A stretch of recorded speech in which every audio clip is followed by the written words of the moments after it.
Manalangin tayo.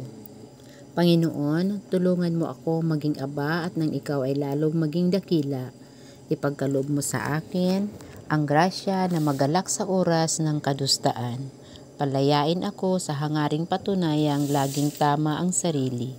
Itulot mo na maitigil ko na ang kagustuhan lagi akong pakinggan ng iba. Tulungan mong malampasan ko ang pagnanasang laging mapalagahan ang pansarili kong opinyon. Supilin ang pagnanasa kong ipaglaban ang aking karapatan. Palayain ako sa panhuhusga, pang-aapi ng kapwa sa pag-iisip na ako'y mas magaling kaysa iba at sa paghahangad na matanyag. Naway hindi ko nahangarin na ako'y mapansin. Turuan mo akong maging katulad mo, isang lingkod. Dalangin ko na ako ay magmistulang wala at ikaw ang maging lahat para sa akin. Ito ay samot dalangin ko sa ngalan ng Ama at ng Anak at ng Diyos Espiritu Santo. Amen.